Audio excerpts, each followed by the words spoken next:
শ্রাবণ মাসের সোমবার পালন করছেন, বেলপাতা নিবেদনের সময় এই কাজটা করছেন তো না করলে আপনারই লস। মহাদেবকে তুষ্ট করতে শ্রাবণের সোমবারে বেলপাতায় করুন এই কাজ, মিলবে স্বয়ং মহাদেবের আশীর্বাদ, পূরণ হবে সমস্ত মনস্কামনা, চাকরি এবং বিবাহে বাধা দূর হবে। কি করতে হবে বেলপাতায় দেখে নিন।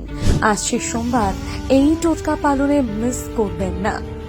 শ্রাবণের সোমবার ভীষণ মাহাত্ম্যপূর্ণ। শিব ভক্তরা সারা বছর অপেক্ষা করে থাকেন শ্রাবণের সোমবারগুলো পালন করার জন্য। এই সময় যদি মহাদেবকে তুষ্ট করতে পারা যায় তাহলে জীবনে অনেক অসম্পূর্ণ কাজ সম্পন্ন হয়ে যায়, মেলে স্বয়ং মহাদেবের আশীর্বাদ। ঠিক সেরকমই আজকে একটি গুরুত্বপূর্ণ টোটকা আপনাদেরকে জানাবো, যা করতে পারলে আপনার চাকরি থেকে বিবাহ কিংবা বাস্তুদোষ সমস্তটা কেটে যাবে। শুধু নিষ্ঠা ভরে পালন করতে হবে টোটকাটি। এই টোটকাটি জানার আগে আসুন জেনে নিই কেন শ্রাবণ মাসে শিবের ব্রত পালন করতে হয়। এর পেছনে পুরাণে তিনটি কারণ রয়েছে।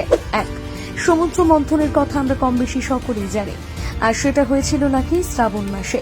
সমুদ্র থেকে উঠে আসা গরল পান করে যখন মহাদেব অসুস্থ হয়ে পড়েছিলেন, তখন মহাদেবকে সেই বিষের জ্বালা থেকে শান্তি দিতে পার্বতী নিজের স্তনদুগ্ধ পান করিয়েছিলেন, আর দেবতারা পবিত্র গঙ্গা জলে তাকে স্নান করিয়েছিলেন। সেই কাহিনীর স্মরণে রেখে পুরো শ্রাবণ মাস মহাদেবকে দুধ গঙ্গা জলে স্নান করান ভক্তরা। দুই, শিব তার শ্বশুর মশাই দক্ষ রাজাকে কথা দিয়েছিলেন এক মাস তার বাড়িতে থাকবেন এবং দক্ষ রাজের নামে বিশেষ শিব পুজোর প্রচলন হবে। সেটাও নাকি হয়েছিল কোনো এক শ্রাবণ মাসে। হরিদ্বারের কাছে কখনো দক্ষদেবের মন্দির এখনো আছে। এই কারণেই শ্রাবণ মাসকে শিবের আরাধনার মাস বলা হয়। তিন, তৃতীয় মতটা অনেকটাই সমাজ ও পরিবেশের সঙ্গে জড়িয়ে আছে। শিব সৃষ্টির দেবতা, শ্রাবণ মাস সৃষ্টির মাস। বর্ষাকালে এই সময় জমিতে ধান ও অন্যান্য শস্য বপন করা হয়। জমি কর্ষণ করে বীজ ধান রোপণ করেন কৃষকেরা। মহাদেবকে এই সময় ধান্য শস্য দিয়ে পুজো করার কথা লেখা রয়েছে। সেই থেকেই শিব ভক্তরা শ্রাবণ মাসের সোমবারগুলো উৎসর্গ করে থাকেন মহাদেবকে। এ তো গেল শ্রাবণ মাসে কেন মহাদেবের আরাধনা করা হয় তার প্রসঙ্গ। এবারে আসুন সেই টোটকার ব্যাপারে জেনে নেওয়া যাক। আচ্ছা, আপনাকে যদি জিজ্ঞেস করা হয় মহাদেব কিসে সন্তুষ্ট, উত্তরে কি বলবেন?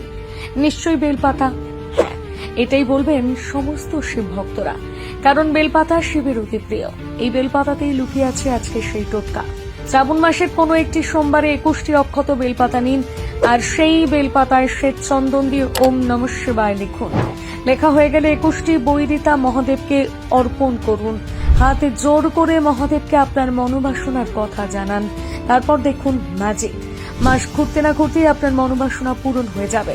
তবে অবশ্যই এই কাজ করতে হবে নিষ্ঠা ভরে, কোনো ত্রুটি রাখা চলবে না। আর যদি স্বামী বা প্রিয়জনের রোগ আরোগ্য বা সুস্থতা চান তাহলে মহাদেবকে সামনে বসে মৃত্যুঞ্জয় পাঠ করুন। কোনো কাজ আটকে আছে, কিছুতেই ফল লাভ হচ্ছে না, এমন সমস্যায় পড়লে শ্রাবণ মাসে প্রতিদিন শিবের কাছে একটি করে আস্ত ফল নিবেদন করুন। ভোলে বাবার কাছে সমস্যার কথা জানান, সমাধান হবে এমনই বিশ্বাস ভক্তদের।